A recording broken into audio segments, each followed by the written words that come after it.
Hey guys, this is Holistic Oncologist coming to you guys from the beautiful island of St. Lucia.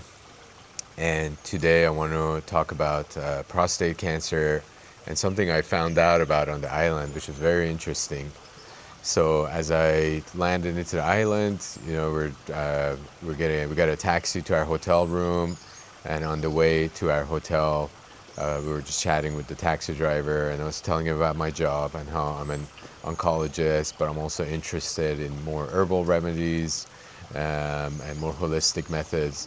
And he told me about this gentleman he knows who lives on the island, and he's the father of one of the workers at the hotel, and he was diagnosed with prostate cancer 14 years ago.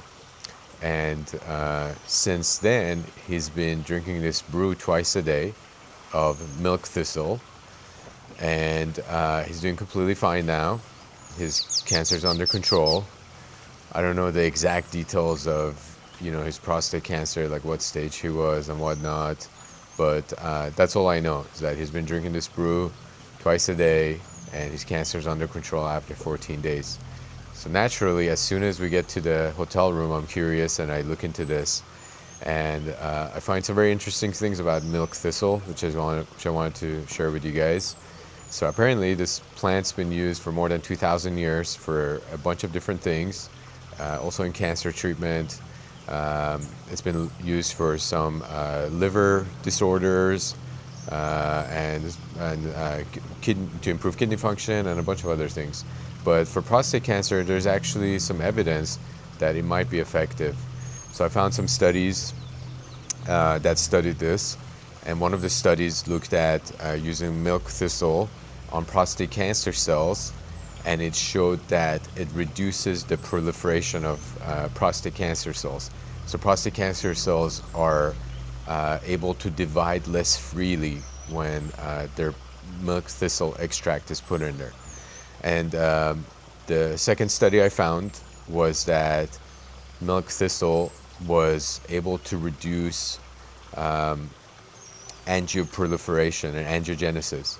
So when cancer cells are dividing, they need more blood vessels so they can get more nutrients and they're able to support themselves. And also when they metastasize and go to a new area, they need to grow more blood vessels so they can kind of start to be able to live in that new area that they've metastasized to. So this showed that in this study, it showed that milk thistle was able to reduce the ability of prostate cancer cells to make new blood vessels, which is very important. If you can do that in cancer cells, it definitely reduces the chances of the cancer spreading and metastasizing and whatnot. And the third study that I found was that milk thistle was shown to increase apoptosis in prostate cancer cells. So what is apoptosis? Apoptosis is a form of death of cells, and it's usually a signal that's given to cells by their environment, and they're basically instructed to die. And cancer cells lose this ability, so they don't really take this instruction very well anymore, and that's part of the reason why they keep dividing, is that they don't undergo apoptosis anymore. So their neighboring cells are not able to tell them, hey, it's time to stop growing and die. And milk thistle was able to bring this back in prostate cancer cells.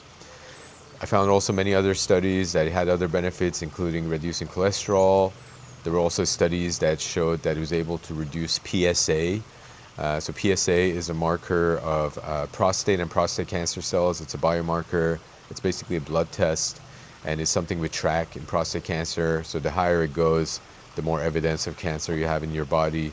So there was another study that showed that it was able to do this. And so overall, very interesting results. It looks very promising. I think it could definitely be potentially used as a supplement for prostate cancer cells. Of course, as always, discuss with your own oncologist. And this is not medical advice. I'm just presenting to you guys things that I've found on this plant that are interesting. But yeah, overall, I'm It was a very interesting encounter, and I'm very happy that I was able to come across this medicinal plant which has been used for thousands of years. And again, these are things that they don't teach us in medical school. You know, it's really sad that these things have been used for a very long time, and this knowledge is getting lost. And I have to come to an island in the Caribbean to learn about this. And I'm just so happy that I can share this with you guys. So guys, much love, and I'll see you in the next episode. Bye bye.